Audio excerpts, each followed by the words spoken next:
안녕하세요. 김성진입니다. 객체지향 개발론 및 실습 15번째 노트입니다. 이 노트에서는 프록시 패턴에 대해서 설명해 드리겠습니다. 프록시 패턴은 우리가 어떤 객체를 접근할 때 직접 접근하지 않고 프록시를 통해서 접근하게 됩니다. 그 프록시를 통해서 접근하게 되는 이유는 다양할 수 있습니다. 여기에 보시는 것처럼 클라이언트가 직접적으로 원객체를 접근하지 않고 프록시를 통해서 접근하게 되는데, 이런 측면에서 보면은 기존에 우리가 학습했던 장식 패턴이나 어댑터 패턴과 매우 유사합니다. 그런데 목적 측면에서는 늘 차이가 있습니다. 어댑터는 인터페이스를 바꾸는 거지만 프록시는 인터페이스를 바꾸지는 않습니다.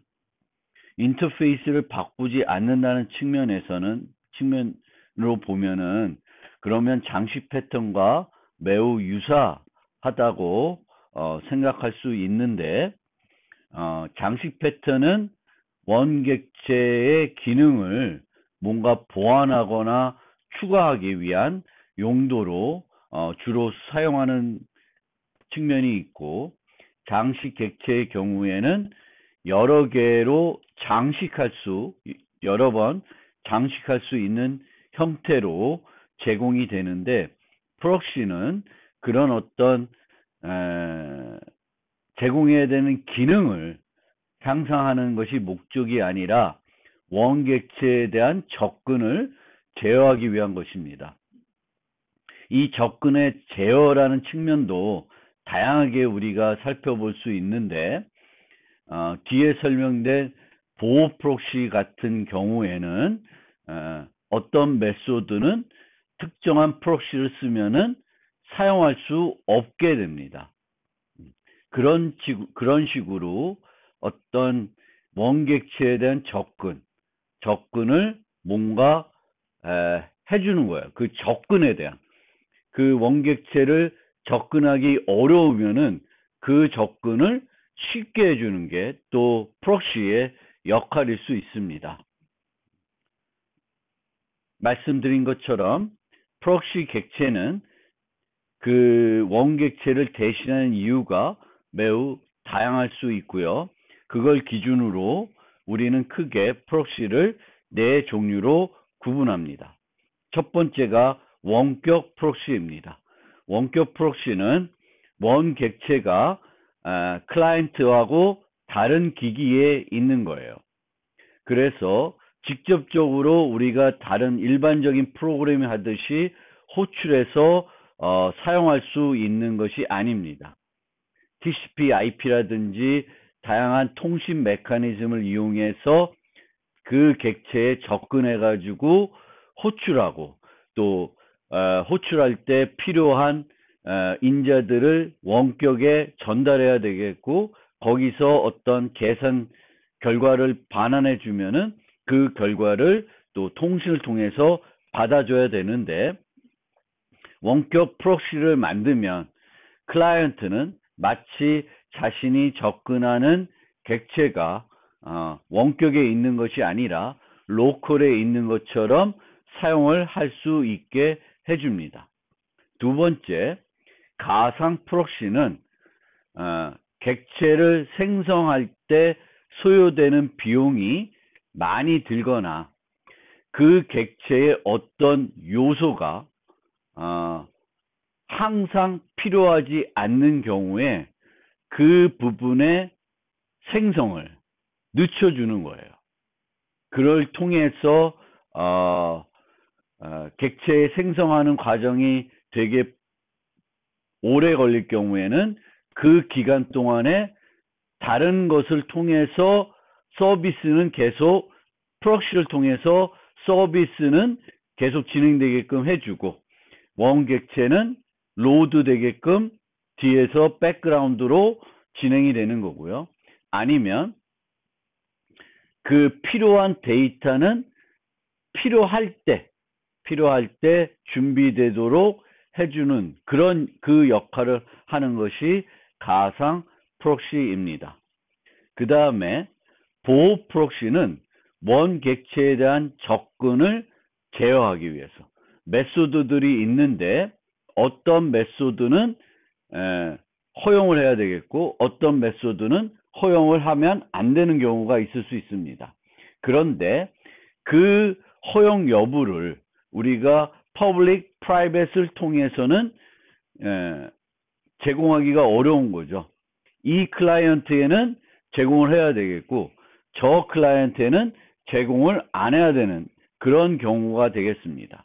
그럴 경우에는 각각 클라이언트에 맞는 프록시를 만들게 되면은 그 클라이언트는 그 프록시를 통해서 접근하게 되면은 할 수 있는 것들이 제한이 되는 것이 되겠습니다. 그 다음에 스마트 프록시는 접근과 관련된 객체의 접근과 관련된 어떤 필요한 기능들 보호라는 측면 말고 다른 어떤 접근과 관련된 사전 처리들을 하게 되면은 스마트 프록시라고 합니다. 그래서 보호 프록시와 스마트 프록시는 실제로는 구현되는 그 형태를 보면은 장식 패턴과 구분하기가 어렵습니다. 그냥 그것을 장식 패턴으로 볼 수 있는데 그렇게 객체를 포장해 가지고 사용하는 목적이 뭐냐, 그 목적에 따라서 이 패턴을 프록시라고 볼 수도 있고 장식이라고도 볼 수 있습니다. 이 노트에서는 이런 네 가지 프록시들을 설명해 드리는데 주로 요 세 가지에 대해서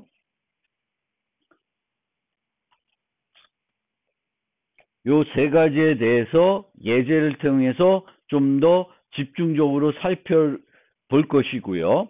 원격 프록시에 대해서는 자바의 RMI 기능을 활용해서 만들어 볼 것이고 보호 프록시의 경우에는 자바에 있는 동적 프록시 기능을 사용하게 될 것입니다.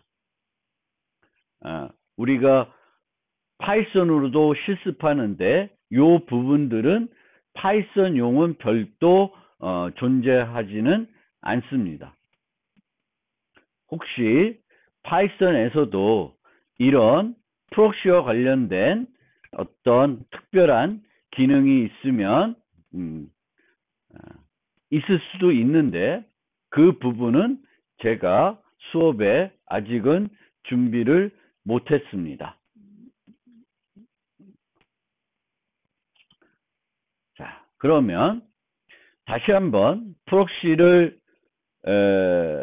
패턴을 설명해 드리면은 프록시는 다른 객체를 대신해서 클라이언트 요청을 받아 대신 해당 객체에게 요청을 전달해 주는 객체입니다. 이 요청을 항상 전달하는 것이 아니라 그 요청을 전달하기 전에 뭔가 그 접근과 관련해서 사전 처리를 할 수가 있고 또 접근 자체를 막아줄 수 있습니다. 그렇기 때문에 프록시는 그것이 대신하는 객체와 동일한 인터페이스를 가져야 됩니다. 보통 원격 프록시를 제외하고는 장식 패턴처럼 isA와 hasA를 동시에 사용하는 형태가 됩니다. 동일한 인터페이스를 제공해야 되겠고 원객체를 멤버 변수로 유지하게 되는 형태로 프록시를 만들게 됩니다. 원격 프록시는 원객체가 다른 기기에 있기 때문에 hasA로 유지하는 것이 아니라 그 원격 객체를 접근하기 위한 주소라든지 어떤 그 통신하는 메커니즘에 필요한 그 원객체를 접근하기 위한 정보들을 유지하고 있을 뿐이지 실제 객체를 햅스A로 유지하고 있는 것은 아닙니다. 그리고 앞서 보여드린 것처럼 이런 프록시가 원객체를 대신하는 이유는 종류를 다양할 수 있고 그것에 따라서 구분이 되는데 전체적으로 그 대신하는 이유는 접근과 관련되어 있습니다. 접근과 관련되어 있다. 접근을 원격에 있는 애를 접근해야 된다. 접근을 지연시켜줘야 된다. 그러니까 필요할 때까지 미루도록 그 메모리를 절약하게끔 해줘야 되겠다. 뭐 동시 접근을 제어를 대신 스마트 프록시가 해준다든지 접근 자체를 막아준다든지 그런 역할들을 프록시가 하게 됩니다. 지금부터는 원격 프록시에 대해서 좀 더 집중적으로 설명해 드리겠습니다. 그리고 이 과정에서 자바에 있는 RMI 기능에 대해서 소개해 드리고 관련 코드도 보여드리겠습니다. Head First Design Pattern 교재에서는 건볼 모니터 앱이라는 걸 통해서 원격 프록시를 소개하고 있습니다. 지난 노트에서 상태 패턴을 살펴볼 때 건볼 기기를 만들었었습니다. 그런데 그 응용을 확장을 해가지고 이 건볼 기기가 IoT 기기로 변신하게 됩니다. 그래서 이 기기들은 통신 기능을 갖고 있고요. 각 기기에 이 건볼 객체가 동작을 하고 있는 거예요. 그러면 원격에서 그 각 건볼 기기에 접속을 해가지고 접속을 해서 현재 건볼 상태를 모니터링 할 수 있게끔 해당 건볼 기기가 지금 어떤 상태에 있는지 그 건볼 기기에는 건볼이 몇 개 남아 있는지 등 여러 가지 정보들을 모니터링 하고자 하는 것입니다. 이 건볼 기기를 모니터링 할 때 직접 접속을 해서 사용할 수도 있고 그러면 통신이 필요 없어요. 대신 직접 접속을 하지 않고 원격에서 접속을 해서 사용할 수 있습니다. 그러면 이 건볼 모니터라는 이 프로그램은 여기에 받는 건볼 무신이 원격에 있는 객체일 수 있고 로컬, 자신과 같은 컴퓨터에 있는 객체일 수 있습니다. 그러면은 두 개의 차이를 건볼 모니터는 인식하지 않고 이 코드를 만들기 위해서는 프록시를 만들어줘야 되는 겁니다. 프록시를 만들게 되면은 이 모니터는 항상 프록시를 통해서 원격에 있는 애는 프록시를 통해서 하고 로컬에 있는 애는 그냥 로컬을 가져다가 쓰면 됩니다. 로컬에 있는 걸 쓰든 원격에 있는 것을 프록시를 통해서 쓰든 프록시를 쓸 때랑 로컬에 있는 객체를 쓸 때랑 그 처리하는 코드는 투명하게 동일하게 돼야 된다는 거죠. OCP가 된다는 거예요. 그러면 실제 프록시를 이제 RMI를 이용해서 어떻게 만드는지 그리고 RMI를 이용해서 만들지 않는다고 하더라도 실제 진짜 투명하게 숨겨줄 수 있는 것인지 생각을 해봅시다. 통신이라고 하는 것은 늘 오류가 생길 수 있습니다. 원격에 있는 객체를 접근해야 되는데 통신에 문제가 있어서 접속 자체가 안 될 수 있습니다. 또 접속에 성공을 하더라도 메시지를 교환하는 과정에서 통신에서 오류가 발생할 수 있습니다. 따라서 코드를 보시면 알 수 있겠지만 예외 처리라는 문제 때문에, 즉 통신으로 원격에 있는 것을 접근하게 되면은 늘 통신 오류의 가능성이 존재하게 되겠고, 그 통신의 오류를 대비하기 위해서 예외 처리가 들어가 있게 됩니다. 그 통신 메커니즘에는. 그리고 프록시를 쓰게 되면 그 프록시도 통신 오류가 나는 거죠.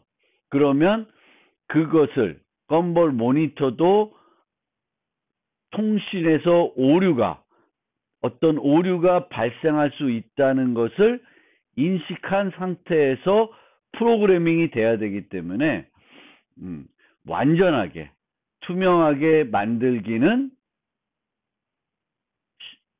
쉽지 않다라는 거고, 물론 프록시에서 모든 통신 오류들을 여기서 커버하고 건볼 모니터에서는 예외를 건볼 모니터까지 주지 않도록 프로그램을 할 수도 있겠지만, 그러면은 건볼 모니터가 이상해지는 거예요.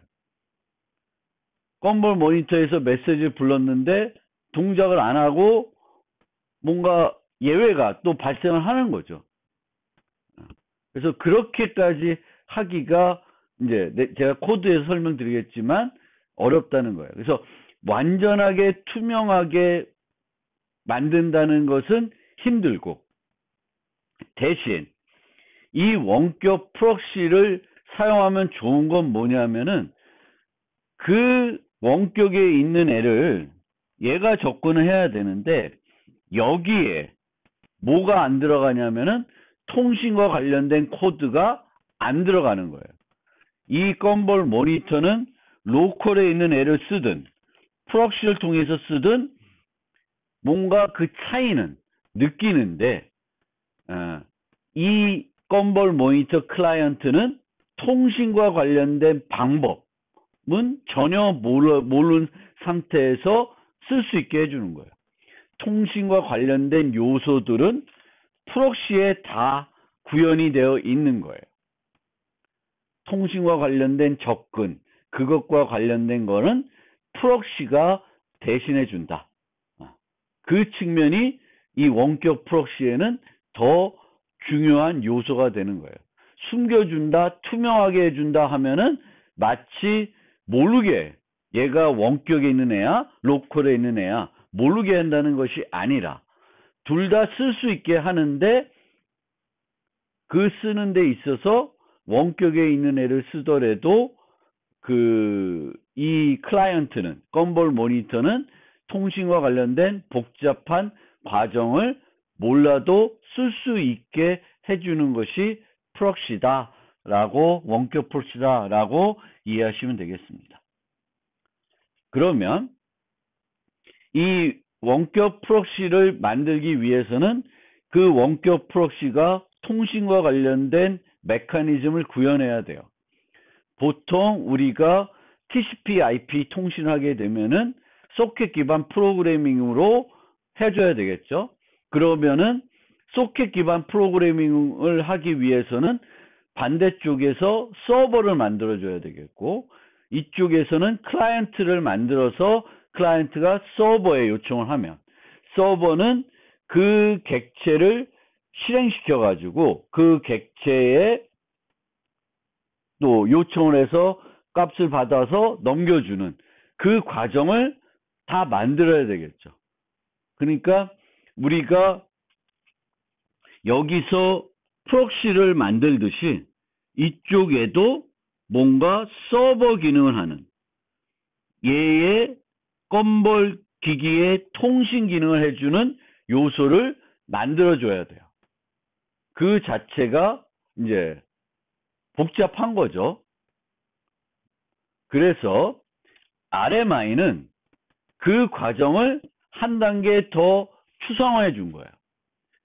소켓으로 우리가 클라이언트 서버를 만들지 않고 간단하게 그 원격에 있는 객체를 호출해가지고 원격의 객체의 메소드를 호출해가지고 실행시킬 수 있고 그것의 결과를 받아올 수 있게 해주는 것이 RMI다.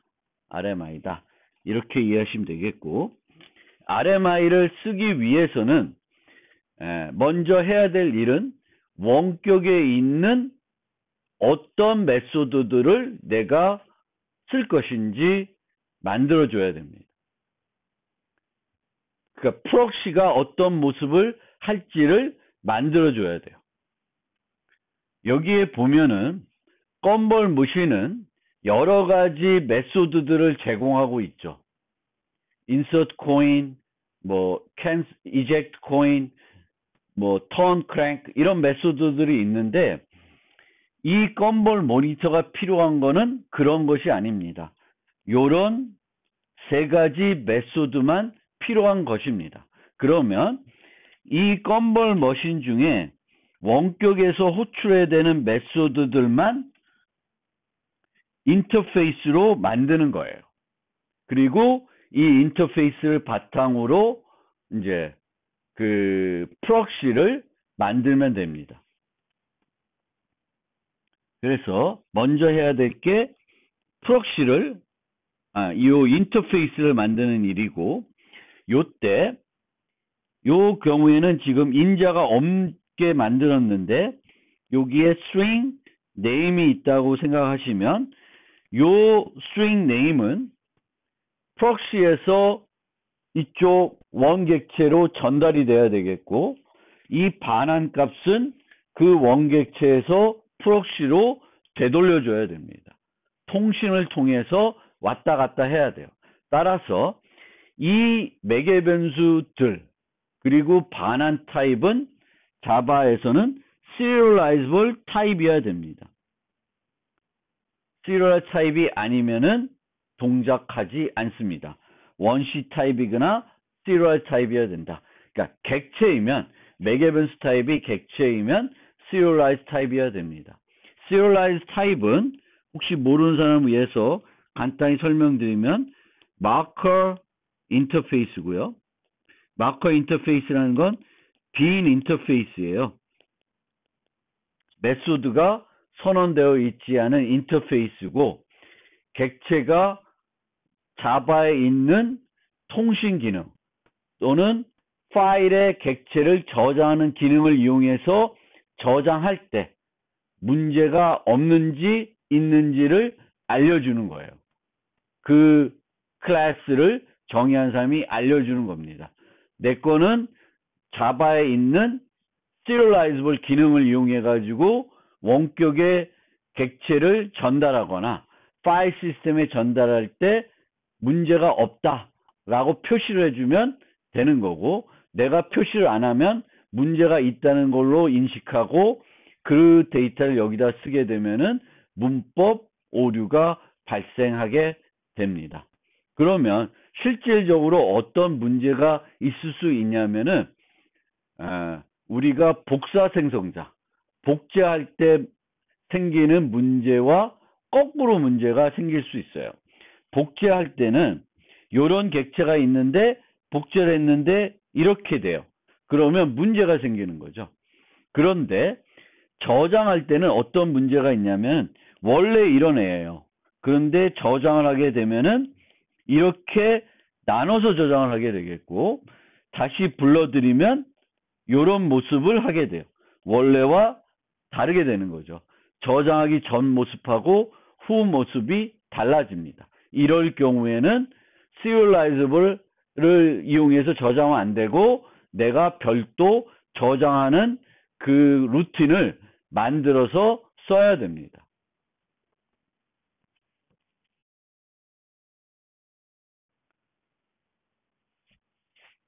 그 다음에 그 원격에서 이제 프록시가 부를 메소드 인터페이스를 만들었으면은 그 인터페이스를 이용해 가지고 그 원객체를 만들어줘야 됩니다. 그 서비스가 할 수 있도록 원객체를 만들어줘야 되는데, 이 원객체는 RMI 기능을 쓰려고 그러면은 요거를 해줘야 돼요. Extends Unique as Remote Object라는 클래스를 상속을 해야 되겠고, 얘가 제공하는 모든 메소드들, 특히 모든 메소드라기보다는 생성자와 원격에서 호출하는 메소드들에 대해서는 through remote exception이 발생할 수 있다는 것을 여기에 이제 각 메소드에 써줘야 돼요. 써줘야 문법 오류 없이 만들어집니다. 이 메소드는 원격에서 호출할 수 있기 때문에 remote exception이 발생할 수 있습니다. 여기서도 요거 설명 안 드렸는데, 선언할 때도 여기에 throws remote exception을 써줘야 돼요. 그러니까 RMI를 통해서 프록시가 원격에 있는 어떤 메소드 호출하고 싶으면은 그 메소드는 통신 오류가 발생할 수 있다는 것을 나타내기 위해서 throws remote exception을 공표해 놓고 있어야 됩니다. 그러면은 인터페이스도 만들었고 원객체도 만들었어요. 그러면 이 원객체를 실행을 해가지고 프록시가 그 클라이언트가 접근해서 쓸 수 있도록 해야 되겠습니다. 그러면 RMI 레지스터리라는 거를 실행해야 됩니다. 그러니까 이 RMI 레지스터리가 서버 역할을 해주는 거예요. 서버 역할을 해주는 겁니다. 우리가 별도 서버를 만들지 않고 RMI 레지스터리라는 프로그램을 실행을 하면 됩니다. 그 다음에 이 레지스터리에 방금 만든 그 원객체, 서비스할 객체를 등록을 해줘야 돼요. 그러면 이 서비스는 그 객체를 생성해서 가지고 있게 됩니다. 그럼 외부에서 들어오면은 가지고 있는 객체의 메소드를 실행해 가지고 다시 결과를 돌려줄 수가 있습니다. 그래서 등록하는 방법은 몇 가지 방법이 있는데, 그 RMI 레지스터리를 실행시키고 그 레지스터리에 그 원객체를 등록하게 됩니다. 그 다음에 이 원객체를 이제 등록을 했으면은 실제 사용을 할 수 있습니다. 클라이언트에서는 루크업을 통해서 원격에 있는 객체에 접근해 가지고 사용을 할 수 있습니다. 이 과정을 보면은, 실제 코드를 보면은 프록시가 실제 우리가 프록시 클래스를 만들지는 않아요. 저절로 만들어진다고 생각하시면 되겠습니다. 이런 애가 저절로 내 로컬에 만들어진다고 생각하시면 되겠습니다. 그러면은 이제 사용을 할 수가 있게 되는 거예요.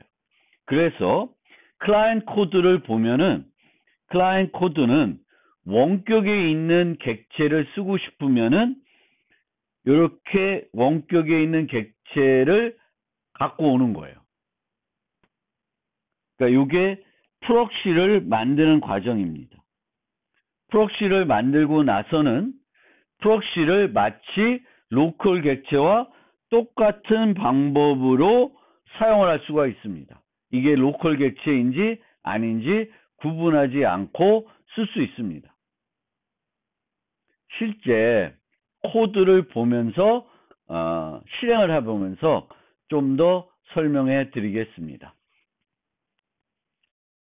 자, 코드를 한번 살펴보면 이렇게 원격에 있는 어떤 객체가 제공할 메소드가 say hello이고요. 요 메소드를 이제 원격에서 호출할 거예요. 그 호출할 메소드를 이런 식으로 인터페이스로 만들어 놉니다. 그래서 요 인터페이스를 만들 때 extends remote를 extend 해가지고 그 인터페이스를 만들어 줘야 되겠고, 메소드는 항상 통신 오류가 발생할 수 있기 때문에 throws remote exception을 공표해서 메소드를 선언해 줘야 됩니다. 이렇게 인터페이스를 만들어 놨으면은 리모트를 이제 원 객체를 만들 수 있습니다. 그래서 원 객체를 만들 때에는 extends unique as remote object라는 것을 상속해서 만들어 줘야 되겠고, 그리고 이제 hello 인터페이스를 이제 원격의 다른 기기에 제공해야 되니까 그 인터페이스, 만들어 놓은 인터페이스를 구체화도록 코드를 만들면 되겠고, 여기서 그 원격에서 부를 메소드들은 모두 throws remote exception을 해야 되겠고, 추가적으로 생성자도 remote exception을 발생할 수 있다는 것을 공표해 주어야 합니다. 그러면 이제 리모트 원격 객체도 정의해서 만들었고 인터페이스도 만들었으면은 이 리모트 코드를, 이 원격 객체를 레지스터리에 등록을 해줘야 돼요. 그래서 그거는 어떻게 하냐면, 자, 콘솔에서 지금 이 디렉토리가 어디 있냐면은 요 프로젝트의 빈 디렉토리입니다. 소스가 아니라 빈 디렉토리에 가면은 그 소스들을 컴파일해서 바이트 코드들이 있을 것이고요. 그 바이트 코드가 있는 곳, 즉 리모트 서버를 실행할 곳에서 RMI 레지스터리를 실행합니다. 이 RMI 레지스터리는 자바 빈 디렉토리에 자바를 설치하면은 같이 제공이 되고 있습니다. 포트 번호는 11099를 쓰겠습니다. 원래 RMI의 공식 포트 번호는 1099인데 보통은 요즘은 그 1000 단위의 어떤 포트들은 라우터나 AP에서 보안 때문에 막아놔요. 그래서 1099로 쓰게 되면은 잘 동작하지 않을 수 있어서 11099로 포트 번호를 설정해서 실행을 하겠습니다. 그 다음에 여기 보면은 로컬 호스트에 등록을 하고 있죠. 그래서 자바 리모트 서버를 실행하겠습니다. 그러면 레지스터리도 실행이 됐고 리모트 서버도 실행이 됐습니다. 저장이 된 거예요. 등록이 됐고요. 그러면 이 상태에서 클라이언트를 실행해 봅시다. 그러면 이 클라이언트는 어떻게 되어 있냐면은 메인에서 5번 헬로 객체를 이용하게 되는데 로컬도 있어요. 로컬 객체는 이렇게 처리하고 있습니다. 로컬 객체는 이렇게 만들어져 있는데 이 클라이언트는 5번 요 get remote or local object를 실행하는데 랜덤하게 그 RMI 레스에 등록되어 있는 것으로부터 받아 객체를 얻어올 수 있고 아니면은 그냥 new 해가지고 로컬 객체를 생성해서 쓸 수 있습니다. 이렇게 받아오고 나서는 로컬 객체이든 프록시든 똑같이 처리를 할 수 있습니다. 그러면 실행을 해보면 2번은 프록시를 썼고 3번은 로컬로 그냥 new 한 것을 사용하고 있습니다. 그리고 로컬 말고 실제 다른 컴퓨터에서 똑같은 프로그램이 실행되고 있는데 그것을 한번 바꿔서 실행해. 이렇게 원격에 있는 컴퓨터에도 실제 로컬 호스트에 있는 게 아니라 원격에 있는 것도 접근해 가지고 동일하게 잘 동작을 합니다.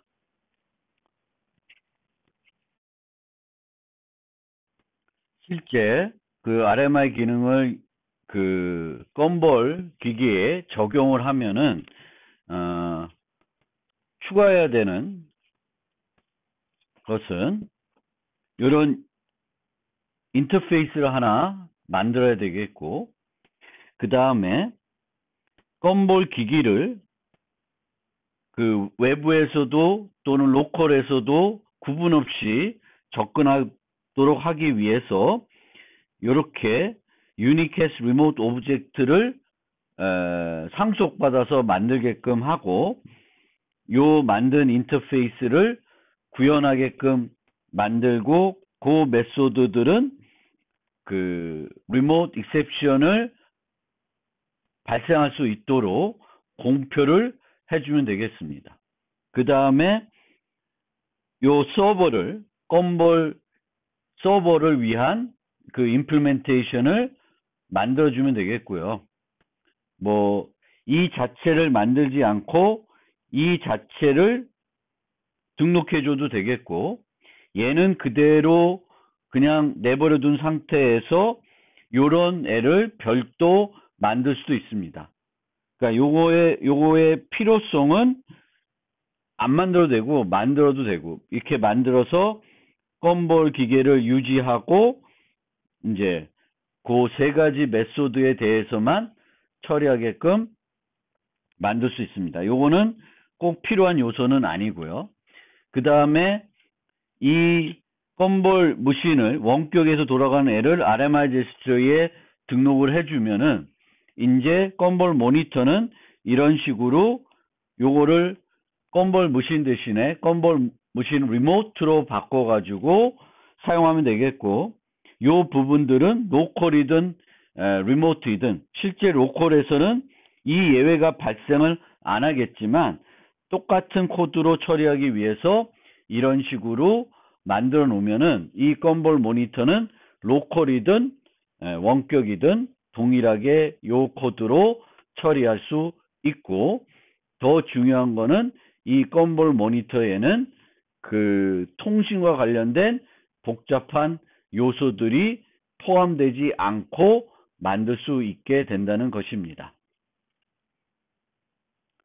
그래서 프록시 패턴은 내 그 클래스 관계도를 보면